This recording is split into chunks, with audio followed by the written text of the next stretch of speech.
government shutdown. So let's get to the floor show. Guys, we've got Tom Hayes and Phil Flynn. Is it distribution or DC? Tom, you start.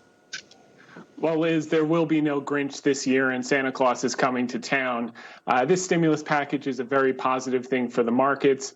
It's about time they came together, and I think Secretary Mnuchin's pulling that $500 billion back from the CARES Act really helped to drive this, because half of the money for the $908 billion will come from that leftover CARES money. You got $160 billion for state and local governments. You got $288 billion for small businesses, unemployment insurance, an extra $300 a week for the next 4 months, $82 billion for education, $16 billion for healthcare. A lot of good things in this package. The other thing is just the seasonality. The last 25 years, the S&P is up 90% of the time between Thanksgiving and Christmas. And since 1948, when the S&P is up 10% through November, 100% of the time it's up in December. So there are a lot of tailwinds going here. The rotation that we saw in November is real. We've talked to your viewers the last few appearances about banks, defense stocks, and energy. That's going to persist. Energy was up 33% in November, defense stocks 23%, banks 20%, and we like that moving forward. You compare that to tech, was only up 9% last month, and this type of early new business cycle rotation will continue moving forward. So we like that theme moving forward. We also like, in talking about the vaccine, we like Walgreens Boots Alliance. It's been beat down because of the Amazon news and other factors. They're going to get a tremendous amount of store traffic with the vaccinations moving forward. We know we're going to have as many as 20 to 40 million vaccinations in the next couple of months. And 100% of people who want a vaccine by the end of May will be able to have a vaccine, according to Dr. Fauci and according to the head of Operation Warp Speed. So a lot of good things to look forward to, Liz. As I've said, I'm putting out both my arms. I want all of the vaccine. I'll take any one of them or all three. Phil Flynn, here we go. We've got the NASDAQ for the month for November up 12%.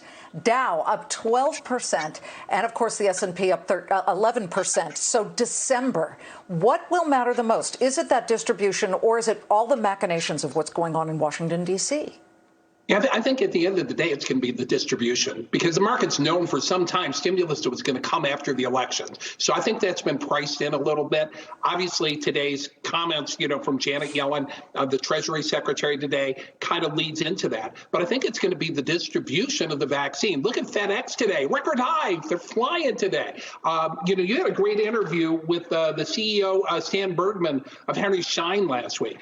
They're already prepared to start. It was a great interview, but it probably very good for his stock, too, because I think he's got it right on. I mean, getting this vaccine out to the people, the faster we can get it out, the quicker we can get back to normal. So I think this is going to be a huge thing. The vaccine is the missing piece of this economy right now. The stimulus is going to help, but that's more short term.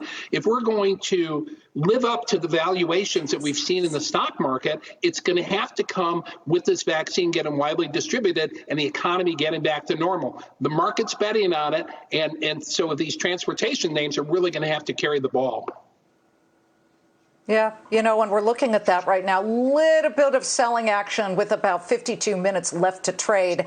Guys, I'm just looking at Henry Schein right now. It is up another 1%. So, Tom, quickly, though, we did get the November Institute for Supply Management, the ISM. This is the manufacturing index that lets us know how things are going. It was a miss. It did fall more than expected. And when we were looking at some of the indications there, they mentioned COVID-19 as really hurting some of the factories because they could not replace employees who had to quarantine. They saw spikes in all of this. Does that then have a vapor trail later in earnings, do you think, Tom?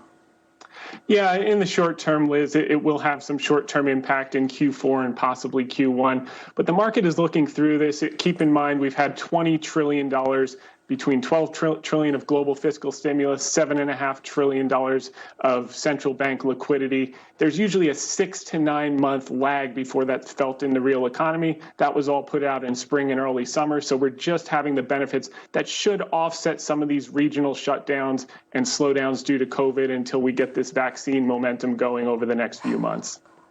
Okay. Great to see you both. Phil, Tom, we are watching this market closely. We do have the 10-year yield at 0.92.